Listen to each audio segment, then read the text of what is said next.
Welcome. And welcome back. Episode 3. It's early March 2024. After 10 years of having the police state illegally meddling in my life from the shadows, peeking over my shoulder for fun, as a personal favor while its force of criminal proxies do their best restricting the normal freedoms and interactions enjoyed by everyone not as brave and outgoing as I'm known to be.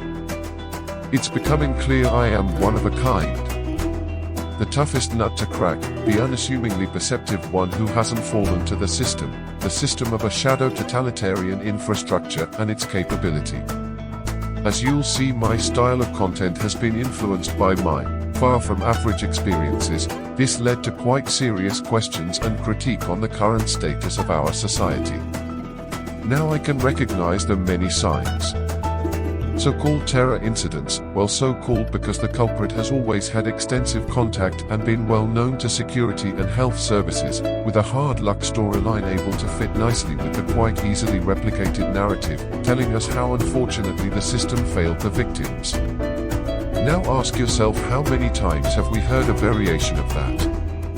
When in reality the humongous web of state intelligence and propaganda wings responsible for molding public opinions have more than just an eye on those areas of concern. They have a measure of control.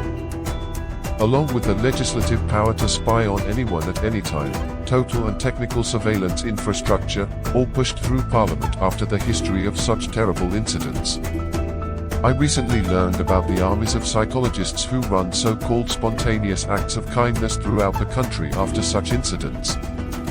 That's called psychological steering, or PSYOP. So, the interconnected security services have a clear route of intelligence and control before and after every time. That's called problem reaction solution. The steps essential when psychologically steering a group or individual. The narrative and favorable conditions take shape around the subjects with a predetermined goal. Let's take a look at how the organized chaos program unfolds at street level, the innocent free-thinking candidate and methodology easily decided in secret, over dinner or just a few text messages to well-placed colleagues in the community who have a controlling interest in society's organized chaos, is all it takes. To begin the friendly preamble in the slow walk to entrap, lead to trouble, jail, or permanently eliminate a person who has no idea they have been put on the radar of the centralized criminal cult. In my case, a series of elaborate efforts to deny paternity and rob my daughter of her father. The family influential in the national security sector saw me as an easy win. It isn't important if you don't think that's a good enough reason for this merry dance, because these people have deployed these operations for so long with far higher stakes and no moral oversight. They now have it down packed and roll it out often on anyone they like. Forget James Bond, although it's the fantasy these twisted boys and girls actually think they're playing out. The chain of agents and informants stretching from the deep cover operative, extended family, to classmates, the assorted jobs worth affiliated to serious international criminal syndicates, prostitutes, doctors, faceless social media accounts, part of the everyday espionage. All major players having done this plenty of times before in either professional or personal settings, with the oblivious victims ending up in any of the disgusting outcomes I mentioned before, likely making the news and being presented as a terrible person, as all we would see is the effect and not the unprovoked cause. This age-old plan has been almost foolproof. After all, everyone is easily propagandized due to their own underlying baggage and biases. At this stage I've met and outsmarted them all. The first intelligence operative I met was straight from one of the many colleges here in Cambridge. These campuses have been a grooming ground for soldiers and hopeful intel agents for many years. The city surrounded by a number of British and American military bases. Not far from Bletchley Park, the historical tech hub, with the historical significance going back to the 1930s. For example, the Cambridge spy ring, made famous for collaborating with foreign powers during the Second World War, and the Cold War with the Soviet Union, so safe to say it's been business as usual since. It's even made the papers in recent years, with training schemes taking place at King's College. Obviously. One afternoon in 2018, a well-spoken young guy masquerading as an Eat the Rich type attempted to recruit me into a protest group. The NLP was subtle but clearly noticeable and strange to me, as I'm obviously pretty impervious. With a copy and paste sales pitch about capitalism, climate change and fairness, again. Laughable. I was quite literally homeless sitting on the street at the time, so they figured I'd be the perfect candidate for that style of radicalization, I guess. I took his leaflet and that was that.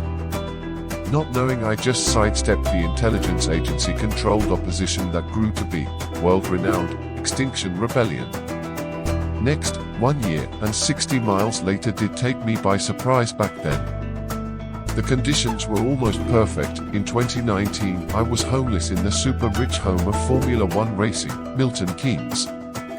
The local government authorities had successfully and rudely turned me away after seeking help and advice months prior, another step in the make him feel hopeless stage.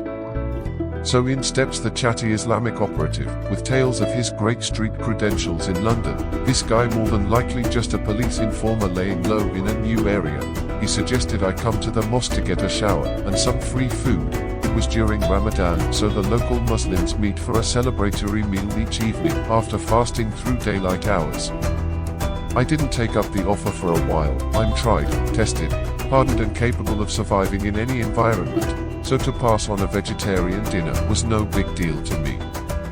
But the guy was friendly, subtle and persistent, while not being in the least bit threatening, so I thought fuck it and went along with him to the purpose-built mosque in the heart of the city. The attendees very friendly, but there was something that didn't feel natural. I made nothing of it and was my normal, polite and friendly self. I went back on maybe 3 to 5 occasions. Food was good. I did find the amount of overboard piety quite funny, considering a good number of attendees would be doing drugs right after the big prayer ceremony, but I don't judge and carry on. The welcome started to get a little uncomfortable, with tales of how much the brothers could help me out if I were Muslim too.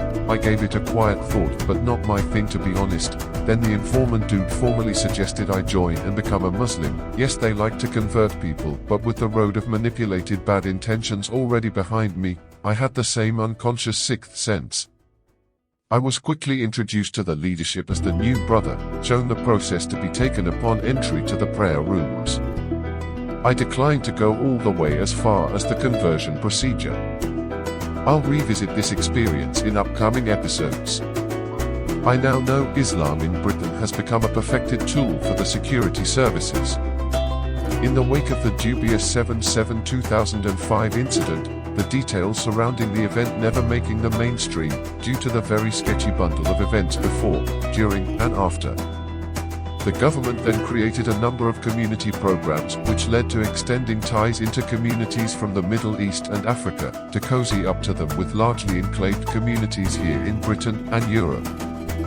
The government already having the desired listening posts in ethnic minority communities here, where they steer culture and opinion, with the same measure diverse control over the leadership of groups like the English Defence League, Britain First and the vast majority of online race hate groups who have come to prominence in recent years, serving as the distraction while the state tightened its grips with the new normal springing up around us.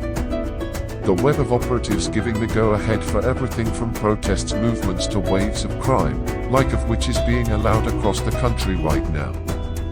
Retail crime and motor vehicle crime being constructed and managed, making use of the limitless collection of characters and industry. No better way to manufacture consent, with filler news stories. Be sure to come back, as we uncover the forces behind this organized chaos. If you're new here, be sure to take a look at all my content, like, subscribe and share. Thanks for watching. Remember, you can find me on Twitter at Manolito1886, Instagram at dark_stranger1886.